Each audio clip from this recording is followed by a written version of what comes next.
اپنے بچوں کو جہاں ہم اور بہت ساری چیزیں سکھاتے ہیں، بہت ساری چیزیں سمجھاتے ہیں، کسی کی اگر دکان ہے تو وہ اپنے بچوں کو سمجھاتا ہے کہ دکان اس طریقے سے چلانی ہے، ہر آدمی اپنی فیلڈ، اپنا شعبہ اپنے بچے کو منتقل کرتا ہے، سکھاتا ہے یہ کام اس طریقے سے کرنا ہے۔ تو ایک مسلمان ہونے کی حیثیت سے اپنا اسلام بھی تو ہم نے منتقل کرنا ہے،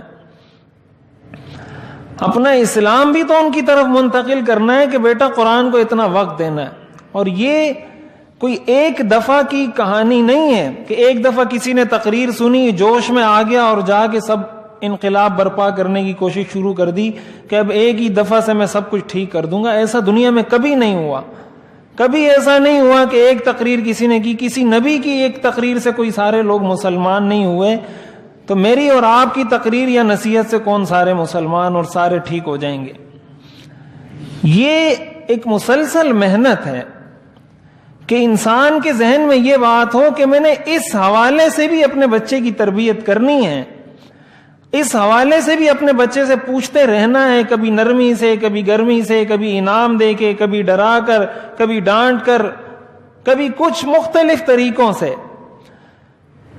ہم بہت ساری چیزوں پہ بچوں کو انعام دیتے ہیں، اس نے یہ کام کیا تو اس کو انعام دے دیا، یہ کیا انعام دے دیا۔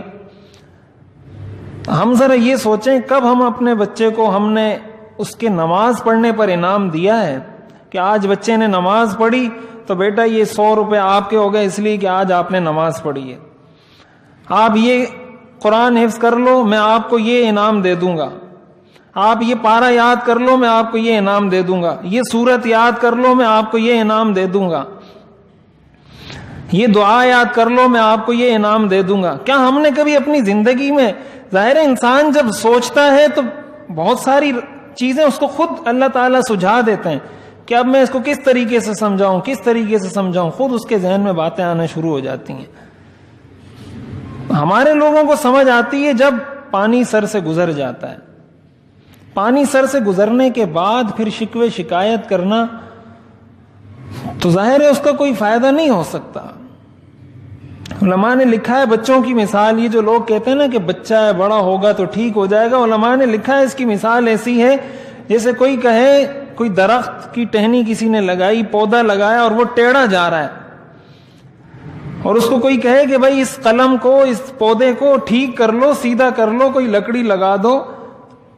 تو وہ کہے کہ نہیں جب بڑا ہوگا تو خود ہی سیدھا ہو جائے گا۔ تو درخت جب بڑا ہو جاتا ہے پھر وہ سیدھا نہیں ہوتا، پھر اس کو کاٹنا پڑتا ہے۔ وہ جب ایک دفعہ ٹیڑھا بڑا ہو گیا، اللہ کی قدرت اگر اس کو سیدھا کرے تو سیدھا کرے۔ اسباب کے درجے میں انسان کے لیے بہت ہی مشکل ہے کہ اس درخت کو اگر شروع میں وہ ایک لکڑی اس کے ساتھ چھوٹی سی تیلی لگا دیتا اور اس کے ساتھ اس کو باندھ دیتا تو وہ سیدھا چلا جاتا، اب وہ کرین بھی لے آیا تو اس کو سیدھا نہیں کر سکتا۔ تو اس لیے اہدنا الصراط المستقیم کا یہ درس ہے۔ یہ دعا جب ہم زبان سے کہیں، جب اللہ سے یہ دعا مانگیں تو اپنی عملی زندگی پر غور کریں کہ قرآن سے میرا تعلق، میرے بچوں کا تعلق، میرے دل میں قرآن کی اہمیت، میرے بچوں کے دل میں قرآن کی اہمیت کتنی ہے۔ جتنی اہمیت میرے دل میں قرآن کی، قرآنی تعلیمات کی ہوگی، اتنا میں صراط مستقیم سے قریب ہوں گا۔ جتنا میرا تعلق قرآن سے کمزور ہوگا اتنا ہی میں صراط مستقیم سے